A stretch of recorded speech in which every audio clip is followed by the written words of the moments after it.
ఇప్పుడు నిన్ను ఇక్కడికి ఎందుకు తీసుకొచ్చానో తెలుసా? నీకంటే గొప్ప వ్యక్తిని నీకు పరిచయం చేద్దామని. ఎవరు sir?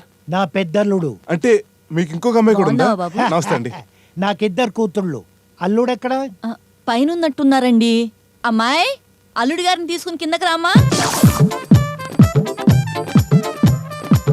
He's mister Krishna Manohar. మా పెద్దమ్మాయి హేమ, అల్లుడు బుచ్చిబాబు. హలో. హలో, మిమ్మల్ని ఎక్కడో చూసినట్టుందే. అవును, రాజమండ్రిలో ఆ రోజు రాత్రి. నాకు ఇప్పుడు పిచ్చ క్లారిటీ వచ్చింది. ఏంటి సార్? మీరు నిజంగా మొగుడు పెళ్ళాలి. అయితే మీరు ముందే కలిసారన్నమాట. నా కూతురు హేమ ఒక ఐఏఎస్ నో ఐపీఎస్ నో నాకు భర్తగా తీసుకురామని అడగలేదయ్యా. పరాయ ఆడదాన్ని కన్నెత్తి కూడా చూడని శ్రీరామచంద్రుని టైపు భర్త నాకు కావాలి డాడీ అని అడిగింది. ఓహో, అందుకే ఈయన సెలెక్ట్ చేస్తారనమాట.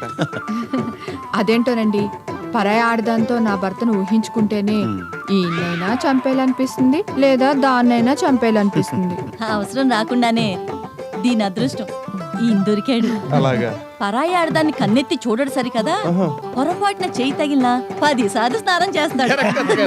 No doubt is equal to శ్రీరామచంద్రుడు.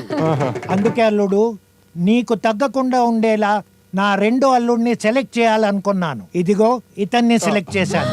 నువ్వు నా మాట కాదనవనే నమ్మకంతో. ఇంటర్లుడు కాబోయే అల్లుడిని ఇంటర్వ్యూ చేస్తాడు. వెళదాం పదండి. నేను మాత్రం ప్రత్యేకంగా ఇంటర్వ్యూ ఏం చేస్తానులే మావయ్య, నేను వస్తాను. ఆగనియా, నువ్వు శ్రీరామచంద్రుడువా? అంటే ఎవరి అభిప్రాయం వాళ్ళ తమ్ముడు. అవును, అప్పుడు నువ్వు అదోలా ఉండేవాడివి, ఇప్పుడు గ్లామరస్ గా క్యూట్ గా తయారయ్యవే. గెటప్ సెటప్ మార్చినా గుర్తుపెట్టావుగా? అప్పుడు క్లారిటీ వచ్చింది అనుకున్నాను. ఇప్పుడు వచ్చింది క్లారిటీ. ఇంట్లో రామయ్య, వీధిలో కృష్ణయ్య. ఆ విషయం మర్చిపో, ఎంతైనా కాబోయే తోడేళ్ళం కదా. ఆ విషయం నీకు తెలుసు, నాకు తెలుసు, కానీ డ్రెస్ కేం తెలుసు? అంటే ఏదో ఎక్స్పెక్ట్ చేస్తుంది కదా. డ్రెస్ ఎక్స్పెక్ట్ చేస్తుంది కదా. ఈ అమౌంట్ 500 చాలా ఎక్కువైపోద్దేమో. పర్లేదులే, ఉంచుకో తమ్ముడు, పండుగ చేసుకో. ఇలాంటిదో నోట్ల కట్ట కావాలి. నోట్ల కట్ట అంటే 50,000. మరి డ్రెస్? అవును, ఈ డ్రెస్ ఎక్స్పెక్ట్ చేస్తుంది. తమ్ముడు, ఇంత సడన్ గా అంటే నా దగ్గర డబ్బులు లేవు. ఒక 1 వీక్ టైం అడ్జస్ట్ చేస్తానే. ఓకే. ఏంటి ఏదో సీక్రెట్ మాట్లాడుకుంటున్నా?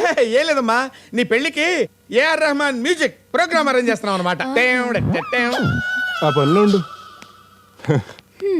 పెళ్లి సంగతి తర్వాత, పెళ్లికి ముందు జరగాల్సిన ముచ్చట గురించి ఆలోచించు.